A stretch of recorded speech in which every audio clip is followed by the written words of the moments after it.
Então vamos lá, pessoal, fazer uma comparação aqui sobre a absorção de macro e micro quando a gente está falando de intestino delgado e intestino grosso. Aqui vou aproveitar e acrescentar também a água, tá bom? Então, até estudando, nas outras aulas já citei, mas reforço mais uma vez que o intestino delgado é o palco da absorção. Lá é onde mais ocorre a absorção, especialmente na região mais proximal do duodeno, lá já começa uma grande parte da absorção. O intestino grosso absorve? Absorve, mas ele vai absorver principalmente o que? Água e micronutrientes. Micronutrientes, relembrando que é precisamente vitaminas e também minerais, que engloba os eletrólitos, né? Enfim. Um parêntese bem rápido, isso aqui é a visão mais clássica, né? Mas alguns autores, a própria Silverton cita que a questão de absorção de moléculas orgânicas, macronutrientes, né? Uma coisa que a gente tem a concepção que no intestino grosso não existe, está sendo revista. Não é uma coisa ainda muito consolidada, mas devido à ação da própria microbiota, que eu citei anteriormente, que forma ácidos graxos, por exemplo, esses ácidos graxos ali formados pela microbiota do intestino grosso poderiam, por sua vez, serem absorvidos ali pelos colonócitos, que são as células que revestem a mucosa do intestino grosso, porque os ácidos graxos são o quê? São lipossolúveis e passam facilmente pela membrana celular de qualquer célula. Então isso está sendo revisto, mas aqui eu vou usar mais o mais classicão, que o palco da absorção é de fato o intestino delgado, tanto para vitaminas, minerais, macronutrientes também, é aqui. Apesar de no intestino grosso há uma absorção relevante, sim, relevante em relação à água e micronutrientes. Mas até a própria água é mais absorvida aonde? No próprio intestino delgado, em maior quantidade no intestino delgado. Até a água, tudo bem? Então vou citar aqui os macros, só relembrando rapidamente para vocês, mas os macronutrientes seriam propriamente os carboidratos,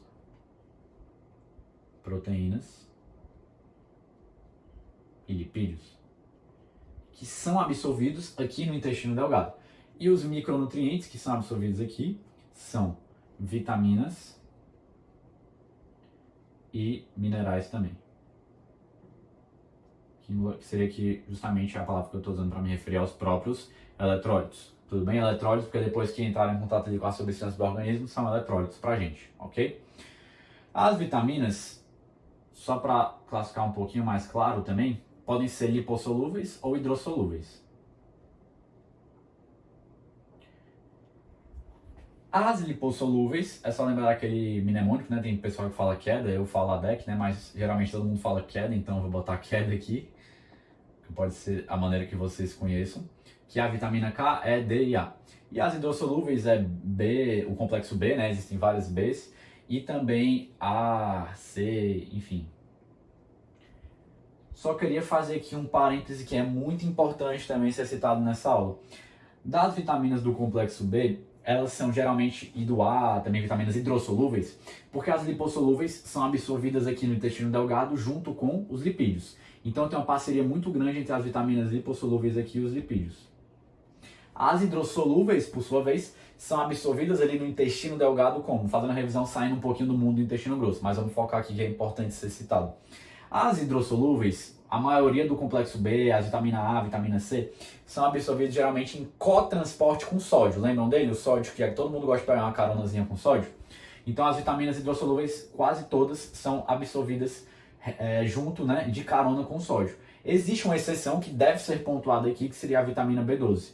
A B12, por sua vez, para ser absorvida de maneira adequada, precisa estar em conexão com aquele velho fator, velho não, né? Porque, enfim, comentei poucas vezes, ia falar bom e velho conhecido, mas nem tanto, que é o fator intrínseco.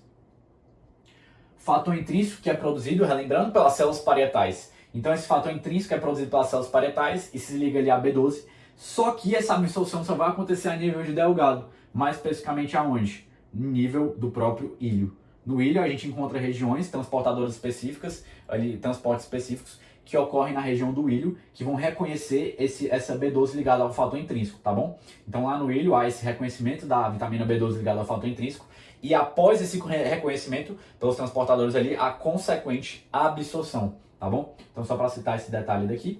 E os minerais eu citei em outras aulas, mas vou relembrar aqui rapidamente, é o ferro e o cálcio, que tem as maiores peculiaridades, né, em relação à sua própria absorção, não cabe entrar aqui agora nesse momento. Existe também potássio, fosfato, etc. Então, esses minerais também podem ser absorvidos aqui no intestino grosso? Também podem, mas em maior quantidade, predominantemente aqui, especialmente no intestino delgado, tudo bem? Relembrando aqui como é que se daria essa absorção de água, tá bom? Mas explicar o seguinte, e aqui nos eletrólitos, com certeza o sódio, né, pessoal? Nem citei, que seria basicamente o principal. Mas só relembrando aqui rapidamente,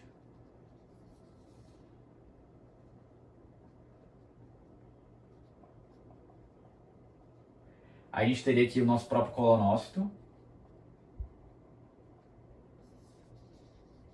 Aqui o colonócito vizinho, aqui para cima também teria, aqui continuaria, tudo bem. Aqui a gente tem nossa membrana apical, porque aqui a gente está falando do lumen, membrana apical é aquela que está em contato com o lumen, e aqui a gente tem a nossa membrana basolateral, em contato com o interstício, tá bom?